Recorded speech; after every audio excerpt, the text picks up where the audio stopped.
Total নিব সব জয়নগর নিব শুরু করবো।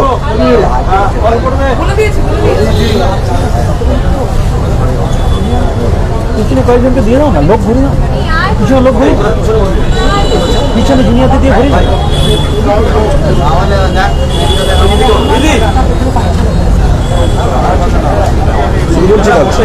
মুখগুলো আসবে, মুখগুলো আসবে, শুরু করি। সাউন্ড আসবে তো, এই জায়গাটা ছেড়ে দাও। দিয়ে দেবে, সমিতা দিয়ে দেবে।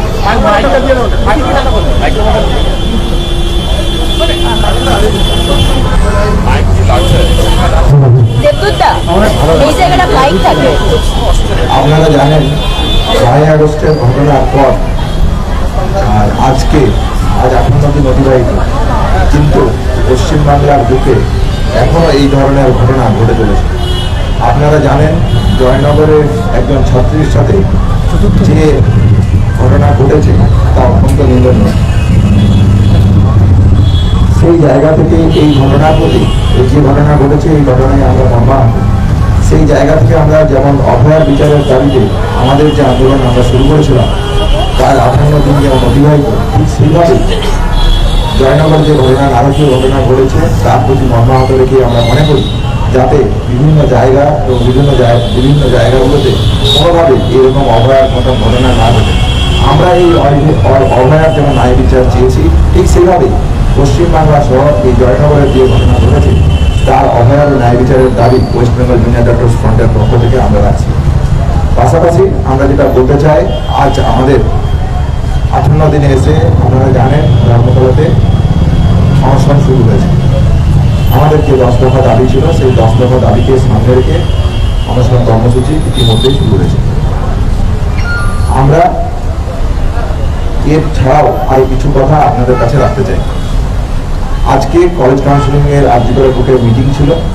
আরটি এর পক্ষ থেকে যে তালিকা, শুরুতে 51 জন, পরবর্তীকালে সেটা 59 জনের যে তালিকা আমরা দিয়েছিলাম, যে কলেজে থ্রেড কালচার এবং কলেজে যে গণতান্ত্রিক পরিবেশ, কিছু সুস্থ পরিকাঠামো, বৃহত্তর গণতান্ত্রিক পরিবেশ গড়ে তুলতে হবে যা আমাদের দাবি ছিল, সেই জায়গা থেকে আজকে প্রমাণিত হলো কলেজ কাউন্সিলিংয়ের মিটিংয়ের পর সুনির্দিষ্ট কিছু শাস্তি উঠে আসে ইনকোয়ারি কমিটির রিপোর্ট এর উপর ভিত্তি করে।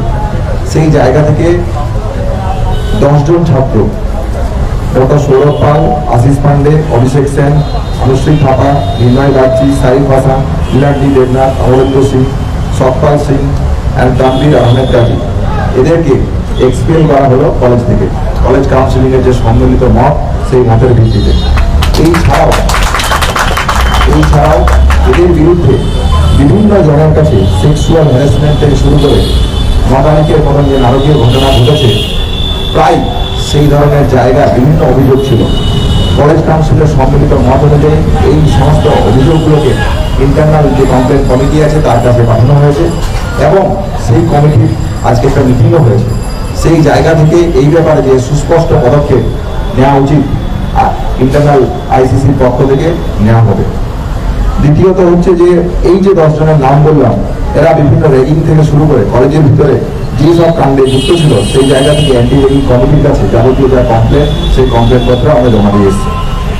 এবং এই যে 10 জন, এদেরকে 72 ঘন্টার মধ্যে হোস্টেল থেকে পার্মানেন্টলি বার করার জন্য কলেজ কাউন্সিলিংয়ের সম্মিলিত মত উঠে এসেছে। এই যে এদের যা নাম আছে, এরা আমরা মনে করি যে সমস্ত মেডিকেল প্রফেশনের কাছে একটা লজ্জা।